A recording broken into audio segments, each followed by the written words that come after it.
wages in many articles.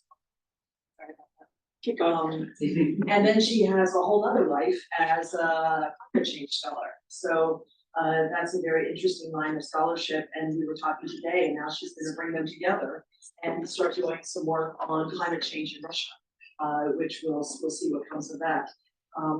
So today she's going to be talking to us about this really amazing book. And if you haven't had a chance to look at it, I encourage you to take a look.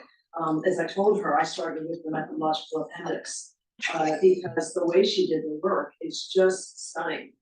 Surveys, interviews, focus groups, and really one of the things I like about it so much is how it really explains the way she worked with our Russian colleagues to get all this done. Because it's a huge enterprise that she undertook here. And of course, the analysis is fantastic too, in terms of looking at how everything evolved, which looked to me to be kind of a nightmare to figure all that out, you know, which accounts to trust and that sort of thing. And then to use the data that she had to figure out the reasons how people reacted to the anger that they felt about what happened. But I'll let her tell us more about it. So please join me in welcoming her. Kathy, I almost thought you should do it. That was great. Thank you so much for your introduction, and Jennifer, thank you for having me. Everyone, thank you for having me. This is a story of a violent episode. It completely devastated families and their community. We're looking here at school number 1 in the town of Beslan in southern Russia. And it was the first day of school, which is a big celebration in Russia. So it wasn't just the usual school age population that was present. It was parents and grandparents and other visitors, a lot of preschoolers and babies. And everyone gathered outside for the celebration. And then gunfire and chaos and confusion as it became clear that terrorists had taken over the school. And about 1,200 people were herded into the school for a nightmarish 53 hours. They were denied food and water. They were forced to drink urine. They were often told to soil themselves where they sat. They were threatened with shooting if they talked or cried. The most able-bodied men were summarily executed at the very beginning of the ordeal. And the horror ended with over 330 people killed, meaning that 1 in every 100 people in the town was dead, half of them children. And many others were maimed for life, and the whole town, if not republic, was traumatized. And the question driving the book is, what do people do in the aftermath of violence, and why? So that's sort of the big generalizable research question, but it's also the specific question in this specific case, the question that everyone asked about the people of Beslan. After such devastation, what would they do? And if you go back to newspapers from 2004 when this happened, and even in the years afterwards, everyone had the same answer. Violence begets more violence. So here's just a smattering of quotes from the time, and we'll start with President Vladimir Putin. He said, "Those who have sent bandits to commit this heinous crime have aimed at setting our peoples against one another, intimidating the citizens of Russia, and unleashing a bloody feud in the North Caucasus." Former president of Ingush, Ruslan Aushev, said something similar. The Caucasus is on the threshold of a new ethnic war. The war in Chechnya might look like nothing in comparison with this possible war. Then we've got Ruslan Khasbulatov, former speaker of the Russian parliament. And he said, one push like a new Ossetian English war, and the entire Caucasus would be engulfed in one bloody, senseless, and hopeless melee that Russia will not have enough troops to contain. Let's give you a local flavor too. Local policeman, he says, it would take just one match and this whole place would go up in flames. No one is going to forgive, that's certain. This is the Caucasus. That doesn't happen. And even a year later, Dr. Leonid Rashal, a noted pediatrician who was called on by the terrorists to come to the school, he said, what did Chechen rebel leader Shamil Basayev want to do? He wanted Ossetians to take spades and machine guns and move on to Ingushetia. If someone's child is taken hostage, he may do this. And then if we go to the victims themselves, the newspapers have quote after quote of people saying it's time to fight, it's time to take up arms. So in the focus groups that Kathy mentioned and informed part of the book, we have victims saying the same. So here's one exchange among them. So Vitaly starts us off. He says, yes, some people were thinking about taking revenge, Boris, in the beginning, there was such an opinion. Vitaly, yes, it was a stressful situation. Tamerlan, people had this idea. You could even say the overwhelming majority of people. To tell the truth, if I had seen a full bus with English people right after the events and there had been children there, I would have shot all of them, all of them. Totraz, you are overreacting. Kazbek, I would have shot everybody there. Totraz, I don't think you would have shot children. Alec, I can easily believe him. Kazbek, I would have shot because I saw in the hall, in the morgue. And with apologies for the disturbing image, here is what Kazbek is talking about. The makeshift morgue where people searched for their dead children and other relatives, and they saw many bodies destroyed beyond recognition. And then the town went from funeral to funeral, even needing to dig a new cemetery and travel to other towns because they ran out of coffins. And the wall of the school became a shrine of sorts with photos. And people were talking about getting even and settling scores, eye for an eye, blood for blood, vengeance. And the female victims reported the same. So Angela says, at that time, it was true that there were attempts at revenge. These were men, Vera says, these were men who buried their children. I think not only an Ossetian, but a Russian would also avenge his child. And then when people were asked years later, in 2008, almost 4 years later, were they still thinking about revenge? Boris, no one will tell you openly about it. Probably they do. Alik, no person will say that it's unnecessary, that it's senseless. If a person slapped you in the face once and you didn't respond, the second time he will cut off your finger and the third time your hand. And then in general, and then Kazbek jumps in and says, in the Bible, it's one way, but in real life, it's another. Share your bread with your enemy. I will share dynamite with him. And yet, so after all this gruesome prelude, very little retaliatory violence actually occurred after the massacre at the school. And it's tempting to ask, why did so many people get it wrong? What did they miss? Why did they misunderstand the situation? And in some ways, I think we social scientists are trained to think this way. We see an unexpected outcome and we see it as kind of a gotcha moment, right? Like, aha, everyone who looked at this situation, they were all wrong. And I'm going to be the one to swoop in and I'm going to tell you why they should not have expected retaliatory violence. But if we listen to the victims in their survey responses and in their focus group discussions, and if we take their voices seriously as evidence, the expectations of retaliatory violence had great foundation. This situation would have gotten out of hand. It could have been a spiral of retaliatory ethnic violence, possibly all-out war in the North Caucasus, especially because the region has longstanding traditions of vendetta and blood feud. So Beslan is what Mahoney and Gertz call a negative case. It's a situation where retaliatory ethnic violence realistically could have occurred, but did not. Maybe you can kind of think of it as a near miss. And that makes the nonviolence after the hostage taking in Beslan important for understanding ethnic violence. So otherwise, we would just be studying or relying on cases where violence is present, and we would be biasing our understanding. And so the question is, if retaliatory violence were to materialize, who would support it? What factors make a victim of violence ready for deadly vengeance, ready to murder in response? Or you might think of it as recruitable.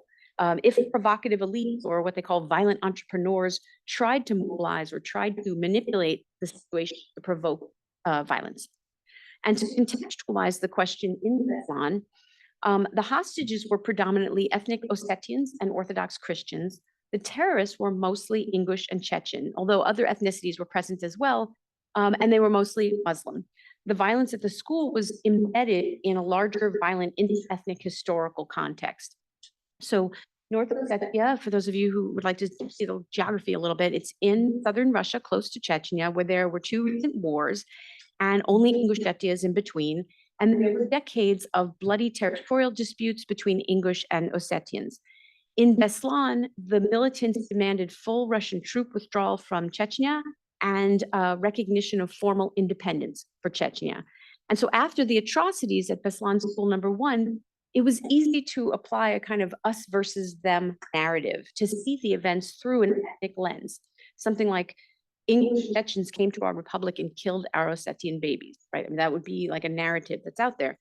On the other hand, if everyone was expecting retaliatory violence, no one was expecting what actually happened. The most sustained political activism in modern Russian history.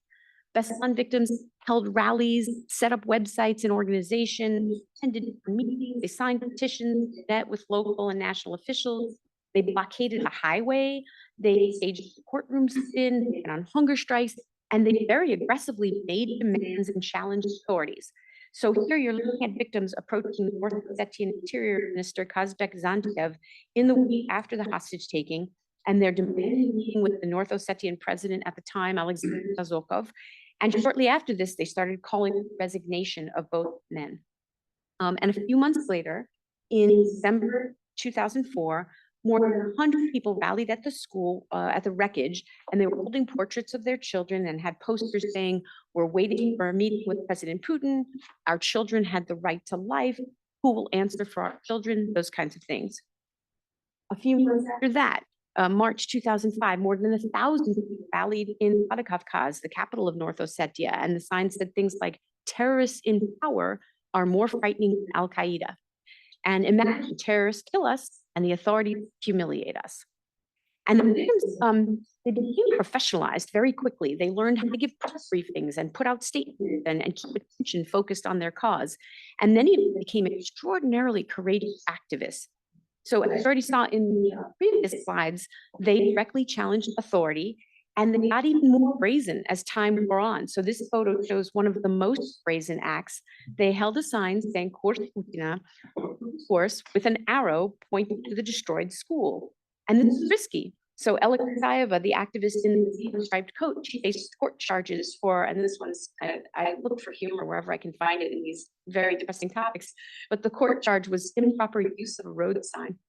So, and and like other supposed offenses, right? I mean, like, these things are obviously manufactured, but they, they take time and emotional energy, so it doesn't really matter if they're like, they're not humorous to her, right?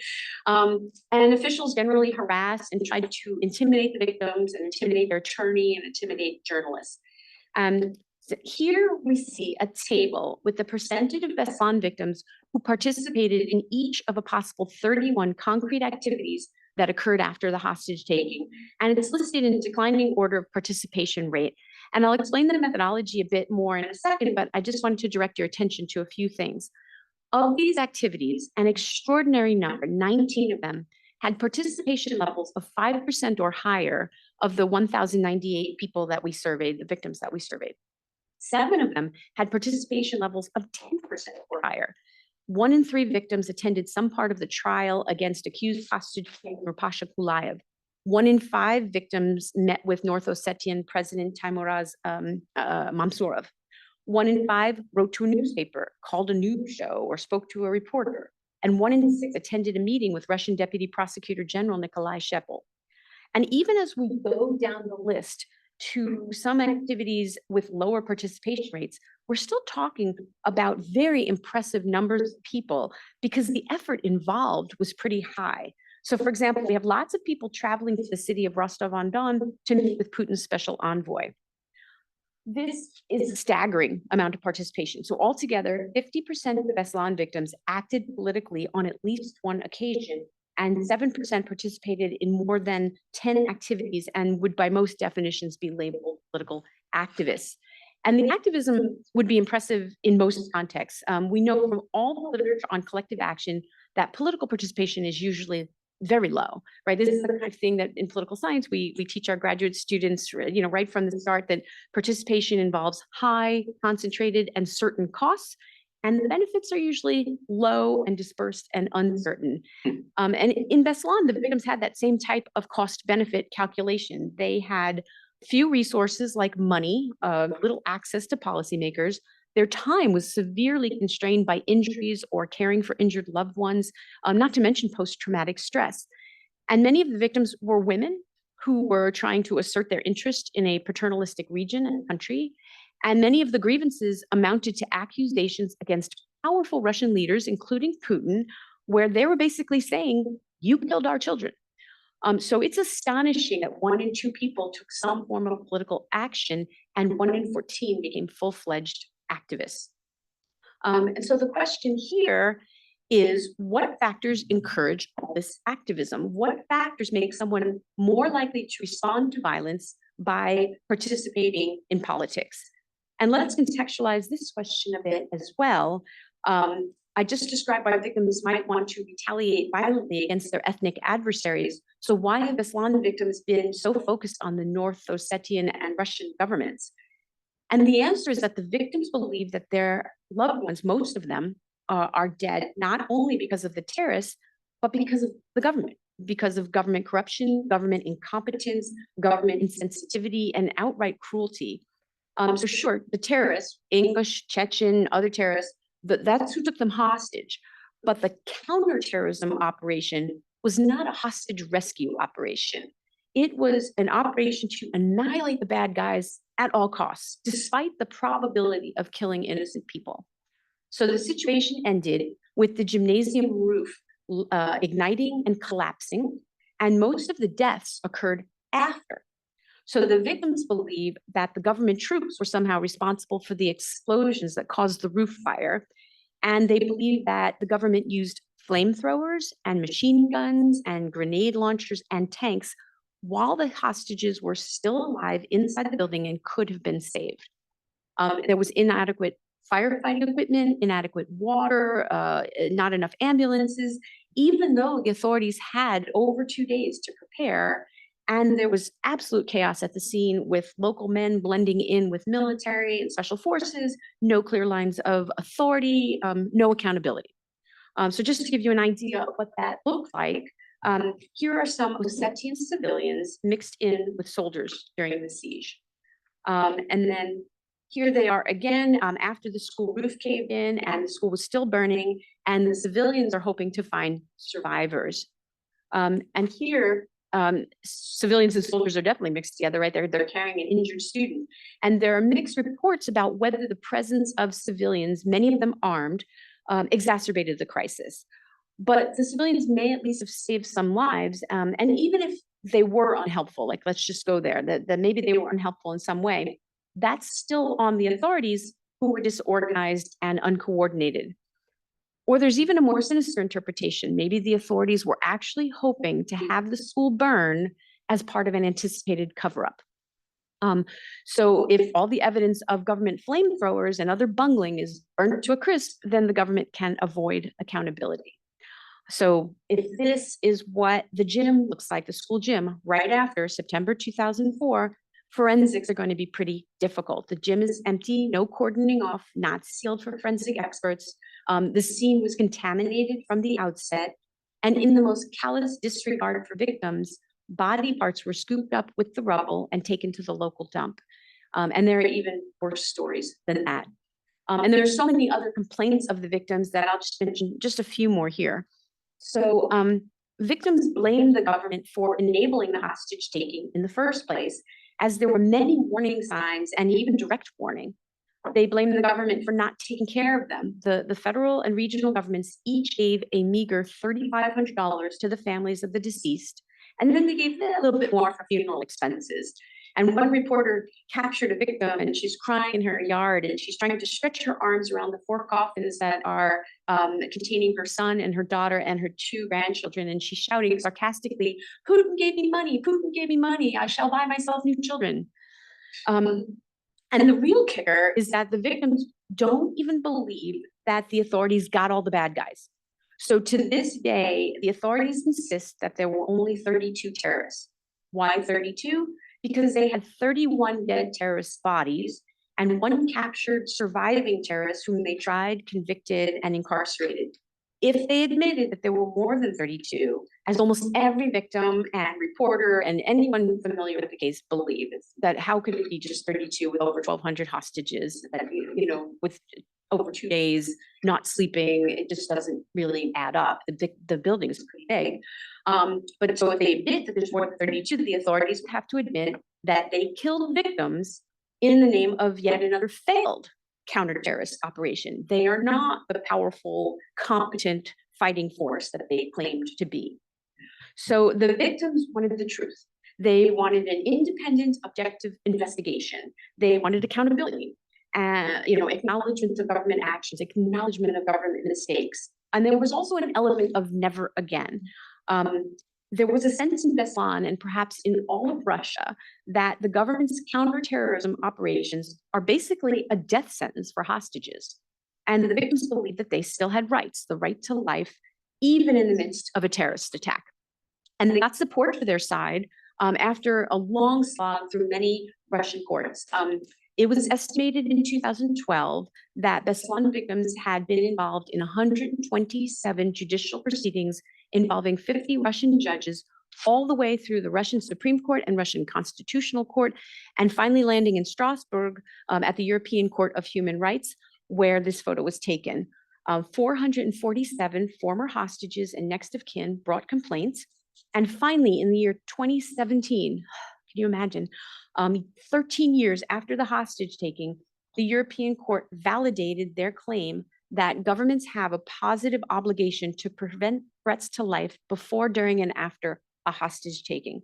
So the victims won, and by September 2019, the Russian government had paid. And those who know this court case call it a landmark case for prioritizing human rights and states' obligations to victims, even in the context of a national security threat, national security interests, and counterterrorism operations. Rescuing hostages and protecting innocent human lives should take priority over killing terrorists. So that's the case study. And now we can use the case study to address the two research questions, which I argue have generalizable findings and implications. How do we explain individual responses to violence? Why do some individuals respond with retaliatory ethnic violence? And why do some individuals respond with peaceful participation in politics? And with a fabulous team of collaborators in Russia, I conducted a survey of Beslan victims. We defined a victim as a surviving adult hostage, a parent or guardian of an underage hostage, or a next of kin of a deceased hostage. And our definition omits children, even teenagers under the age of 18, because we had ethical concerns about their mental well-being. The definition also omits relatives and friends, anybody beyond parents and next of kin, because we wanted to be confident that everyone in our study was truly a victim. And when you start expanding the definition, you risk this problem of miscategorization, like you're calling someone a victim who themselves doesn't feel as if they are a victim.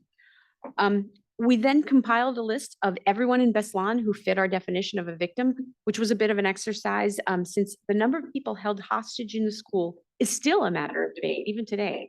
But we ultimately identified 1,226 hostages, and then one respondent for each hostage, or two in the case of parents of underage hostages. And that left us with a target population of 1,340 victims. So that's our denominator, 1,340 is who we were searching for. And what's especially unique about this approach and represents a contribution over existing studies of responses to violence is that we targeted each and every one of those 1,340 victims. There was no sampling, so we don't need to worry about sampling bias, which is a typical problem in social science research. And we made every effort possible to talk to everyone. And in the end, we interviewed 1,098 Beslan victims. So these people represent 82% of the victims. In other words, we tried to get everyone and we largely succeeded. The refusal rate, as you can see, is pretty low. It's about 14%. And the main reason for refusal was that the victim didn't want to recall a painful event. You know, can you really blame them, right? The person just wanted to forget and move on, which is understandable. In the Q&A, of course, if you find that troubling, we can puzzle through whether these refusals represent a limitation because they influence the findings in some way, but this was sort of the best that we could do. We also conducted focus groups because we wanted some free-flowing conversation and group interaction in order to get a more detailed information, more unprompted perspectives than we might potentially get, or maybe we'd miss by asking only closed-ended standardized survey questions. We had 6 focus groups with 6 to 9 participants in each for a total of 49 participants, and we separated by sex and age and levels of activism, which helped maximize the openness of discussion. But getting back to the survey data, in terms of measurement, I already mentioned that we asked about 31 different political activities. Another strength of the study, I hope, is that we follow the recommendations of Henry Brady, And these activities were very concrete events that made questions less subject to recall bias. So wherever possible, we included the date, the exact location, the political officials who attended, and other details, rather than the more generic and error-prone questions that you'll see in a lot of social science, which like, did you ever attend a protest? And you're like, I think I did, or, like, it's just, it's not as easy as if somebody said on January when this other political official was there, did you attend that protest? Those tend to get more valid responses. Social desirability bias was not as big of a concern for us because based on some of the focus groups and just general knowledge of the region, the socially desirable response in Beslan is not especially clear. There's no premium placed on participation, and there's also no scorn or ridicule. So we ended up using a count variable ranging from 0 to 31 possible activities. And then for studying retaliatory violence, there were some greater challenges. A direct question about violent behavior is very sensitive and probably would encourage social desirability bias. Respondents might lie about violent behavior, especially because violence is unlawful. So we have guaranteed measurement error. And instead, I substituted a question about support for violence. There are, of course, limitations to that approach. Support for violence is not the same thing as actual violence. And still, this may be the best that we can do here. And there's a lot to be learned from support for violence. So supporters of violence are more likely perpetrators of violence than opponents of violence. And supporters of violence are the very individuals responsible for perpetuating community norms in favor of violence and facilitating violence whenever those political entrepreneurs come along and try to rouse the community. Moreover, in Russia, we have little concern about social desirability bias when asking about support for violence against Ingush or Chechens. So support for retaliatory violence has actually been accepted conversation in Russia. Putin has certainly endorsed violence, and even supposedly progressive members of Russia's middle class and intelligentsia have advocated killing Chechens. So you can't say, I've killed a Chechen, but you can say, I'd like to kill a Chechen. Unfortunately, I mean, it's, that has been part of political discourse. And so the question used was exactly that one. I will now read some specific strategies that some people recommend to resolve problems in North Ossetia. For each one, please tell me whether you fully approve, somewhat disapprove, or completely disapprove. And one of the choices was kill the same number of Chechens as were killed in Beslan. And we enumerated with the same number of Chechens as were killed in Beslan because that phrasing is consistent with the logic of vendetta or the logic of tit for tat or an eye for an eye justice. If we had just asked about killing a single Chechen, people might not approve because they were anti-violence, or they might not approve because they were pro-violence and just saw a lack of equivalency. Another challenge to our measurement is the use of this single question, and I certainly considered a battery of questions, but there are ethical and methodological reasons for sticking with just the one question. So ethically, survey research isn't supposed to put evil ideas in the heads of your respondents, and asking multiple questions about ways to kill ethnic rivals, just, it seems to cross the line. And in terms of methodology, we really are interested just in this single question of murder as retaliation for murder.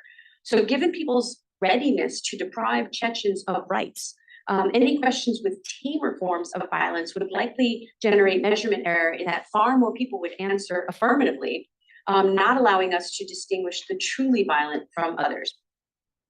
In terms of retaliatory murder, or in this eye for an eye fashion, about 6% of victims fully approved and 8% somewhat approved.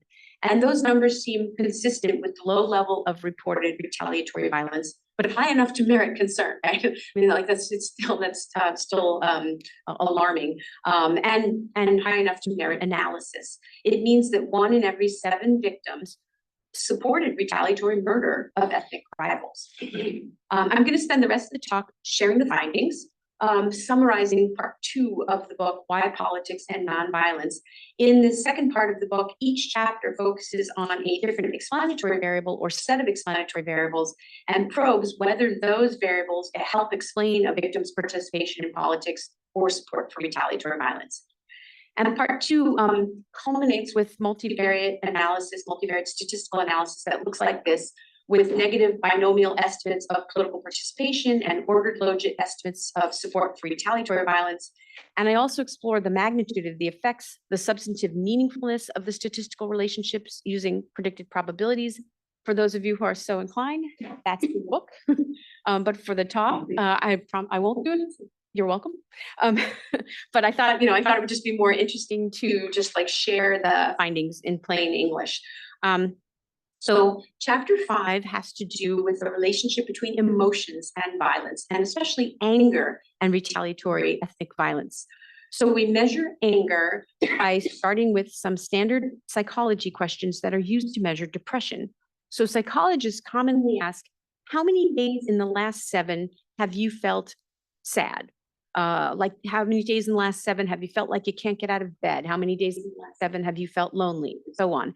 And we followed the lead of George Marcus and his colleagues. And instead of the depression markers, we inserted markers of anger, like how often have you felt angry, hatred, resentful, each with scales ranging from 0 to 7. And we then created a mean index of these 3 anger variables. And the familiar narrative, of course, is that anger fuels retaliatory violence. If a member of one ethnic group commits violence against members of another ethnic group, that action leads to anger, which supposedly leads to violent retaliation against members of the perpetrator's ethnic group. So if we want to end the cycle of violence, people shouldn't get angry. Emotions are bad. Anger and hatred are undesirable and maybe even dangerous characteristics.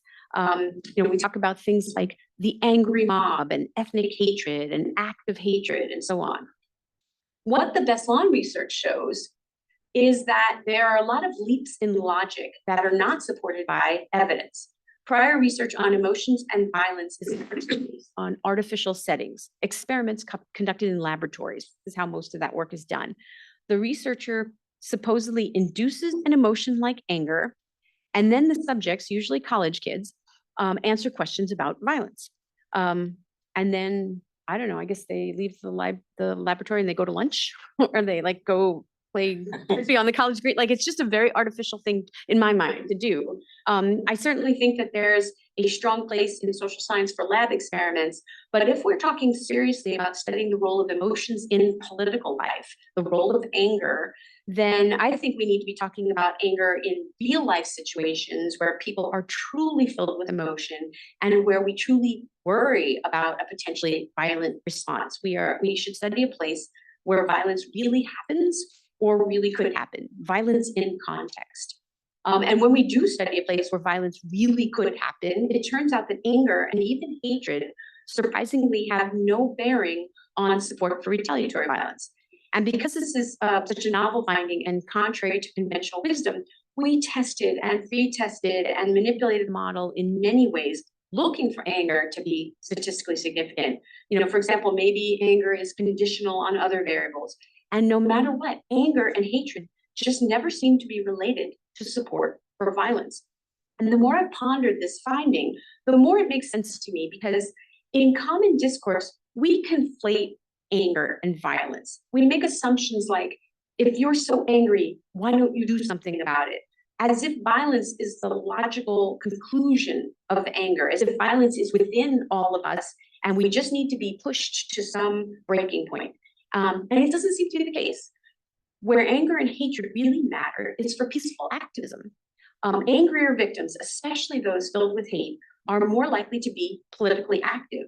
And there too, as I've pondered the finding and tried to apply it to other settings, it makes sense to me, especially in its inverse, thinking about the lack of anger. Because I would argue that one of the challenges for sustained activism everywhere is in sustaining anger. I don't know how many of you have experience with like local activism, but like keeping people fired up is hard to do. People move on with their lives. Anger dissipates, and then so does political engagement, especially aggressive challenges to the state. And so the research kind of provides a vindication or a rehabilitation of the emotion of anger and even hatred and its value in political life. If you've been victimized, it might even be good and healthy to be angry. So if anger doesn't make people more inclined to commit retaliatory violence, retaliatory ethnic violence, what does? Chapter 6 shows that basic prejudice plays a role. So borrowing from the American General Social Survey, We measure prejudice in very basic ways. How strongly would you object if a member of the family wanted to bring an Ingush home for dinner? How would it make you feel if a close relative of yours was planning to marry an Ingush? Do you think Ossetian and Ingush students should go to the same schools or separate schools? And versions of these questions have been used for decades to measure racial or ethnic attitude. We just substituted Ossetians and Ingush for whites and blacks in an American context. And the Beslan victim data show that individuals who prefer not to mingle with people of another ethnicity, even in ordinary affairs, like sitting down to dinner together or letting the kids go to school together, are more likely to be violent. And this finding is independent of emotions. It's independent of anger or hatred. It's the very neutral, matter of fact, no, I wouldn't want my daughter to marry one of those. That has a robust connection with I'd support killing one of those. So prejudice is one of the most robust correlates of support for retaliatory violence in the Beslan victim data set. And it may seem obvious to say that people who score high on prejudice, disliking Ingush and Chechens based on ethnicity, that they would be more willing to kill them in retaliation. But actually, this finding is not commonly discussed unless it's in connection with anger. But the finding here suggests that prejudice, like just an aversion to people based on their ethnicity alone, independent of anger, is problematic. And so a moral of the story that I, again, think is generalizable is that the non-prejudiced individuals don't instinctively seek out proxies based on someone's skin color or heritage or religion. You know, I can't find the killer, so I'll just go get someone who looks like him or talks like him or prays like him. That's not a part of the thought process for a non-prejudiced person, even one victimized, even one emotional. But prejudiced individuals more readily make the perpetrator's ethnicity the relevant factor, and they attribute the crime to that ethnic group. So in Beslan, the most vicious terrorists were known criminals before the hostage taking. Many were on the wanted list for murder and for rape, robbery, other crimes. These guys were outlaws. They were sociopaths, some of them. And the idea that the co-ethnics of sociopaths should be legitimate substitute targets for retaliation is facilitated by prejudice, by dehumanization. So one other message of the research could be that prejudice reduction, eliminating the dehumanization, is important for ending cycles of violence. And I'll go through the other findings more quickly. I'll omit for now, you know, I'll omit the discussion of methods and measurement and just run through the final findings of the book. Attitudes toward the state here, toward Russia and Russian citizenship, also matter for individual responses to violence. Political alienation, or its flip side, political pride, turns out to be the main variable connecting the two potential outcomes: support for retaliatory violence and political participation. So pride in country, under many circumstances, sounds desirable. Maybe it even sounds comforting, especially after an act of terrorism. But if actions were partly responsible for the trauma, then continued pride in country requires a pretty generous interpretation of government actions. You know, you're excusing blunders, you're excusing mistreatment, and you're instead buying blindly into the government narrative, a narrative that's usually self-serving in casting blame away from government officials and exclusively onto the terrorists. So even if the government doesn't explicitly encourage retaliatory ethnic violence, victims who are most proud of their country might infer the need for retaliation, or perhaps infer the green lighting of violence, that they have a license to kill. So the way I might say this is pride in unaccountable governments can be harmful, right? And I'm sure we can think of many, pride in unaccountable governments is a harmful thing. Like that may resonate with those of us who are Americans too. I'm sure we can all think of some generalizations about that. Political alienation, like anger, might seem like an unappealing characteristic, but in the context of the aftermath of violence, where the government mishandled a hostage crisis, perhaps political alienation is an appropriate and even a healthy sentiment. Politically alienated Beslan victims were unlikely to approve of killing Chechens, and they were more likely to be political activists. So political alienation served to push them to demand greater accountability and responsiveness from their government. We don't need to worry about them. We need to worry about blind political pride. The social dimensions of life after the hostage taking were among the topics that the focus group participants themselves found most engaging. This is what they want to talk about. And the book looks at the victims' perspectives on Russian society and the interest of ordinary Russians in the plight of Beslan victims. And there was some evidence that socially alienated victims were more supportive of retaliatory violence than other victims, but the relationship was weak, which is actually consistent with the literature that's a bit all over the place in suggesting that socially alienated individuals might be more predisposed to violence, less predisposed to violence, equally predisposed to violence. It's just not a very, it's not a literature that has very clear guidance. And social alienation played no role in political participation. I report the results anyway, because I'm very sensitive to publication bias against null results.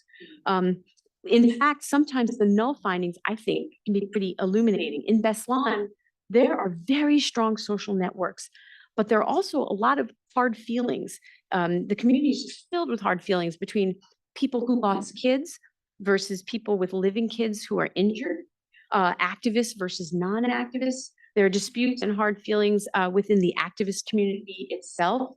And these sometimes contradictory forces push victims toward action and push victims away from action. So even though it's hard to here have like one clear finding to share, it's still, like I said, it was a very important conversation for the victims themselves to grapple with. The findings about efficacy for political participation those are unsurprising. Consistent with voluminous research, high political efficacy is related to political participation. Self-efficacy is the more normatively complicated variable. So feeling in control and able to solve problems after the hostage taking sounds like a healthy attribute. And indeed, such victims tend to participate in politics at higher rates than victims with low self-efficacy. But objectively speaking, it's pretty hard to feel in control during or after a hostage taking. So by definition, victims were not in control. They did not have efficacy. And interestingly, those victims who did express high self-efficacy were more likely to suffer retaliatory violence, to believe that they could exercise control in that way by killing Chechens. So the generalizability here might be to question whether it's always a good thing to imagine that you can do something about an awful situation. It might depend on what we mean by do something. And there are other findings too, but instead of enumerating those, I'll just offer some last thoughts on generalizability. Although I think many of the findings are generalizable to victims of violence in other places and times, there's greater uncertainty about whether the findings apply outside the victim context. What about people who were not victimized, but they feel aggrieved anyway? What explains their decision to retaliatory violence or participate in politics? And this is the question about allies. Activists often refer to people this way as allies. It's the question of whether men are mobilized on behalf of women's rights for the same issues that women are mobilized, or what makes native-born citizens mobilized to defend the rights of immigrant populations. And to address this question, we supplemented the Beslan victim survey with 2 citywide random sample non-victim surveys, one in Beslan itself, and then one in the North Ossetian capital of Vladikavkaz. We had over 1,000 respondents in each city. And most residents of these cities knew some of the victims, or maybe they were just devastated by having such an atrocity committed in their backyards. But they weren't former hostages. They weren't parents of underage hostages. They weren't next of kin of deceased hostages. And this is another chapter with non-findings, where again, I argue that it's important to say we don't know. So models of victim behavior do not transfer well to non. It's still the case that some of the findings work, like anger is unimportant for retaliatory violence, where prejudice is important. But otherwise, we don't really understand allied behavior. And so this is a really fruitful line of inquiry for the proverbial future research, because many people would really like to understand how to mobilize sympathetic people who are not directly in a victim community. And also methodologically, the fact that victims and non-victims might be differently motivated suggests that we should be more cautious about using population samples in the study of violence and political participation, because these undifferentiated samples might obscure the different motivations of each group. But getting back to the victims, I begin and end the book by expressing gratitude toward them and admiration. And I hope to do that in all my talks about the book. If you didn't know anything about the hostage taking for this talk, or about ethnic conflict in North Ossetia, or for some people like, oh yeah, I once knew something, I was watching the news at the time, but then I kind of forgot about it. That's a luxury, that's a debt that we owe these brave victims. The hostage taking was a classic precipitant. That's what the literature on ethnic conflict calls it, a highly inciting act. And the victims could have taken the bait. So they could have returned murder with murder, as was expected of them. And we all know horrible, tragic details about this region, even more tragic than the details of the deaths at the school. And instead, they did this. So I continue to feel humbled in telling their story, and I hope I've done it justice. So I'll leave it there. Thank you.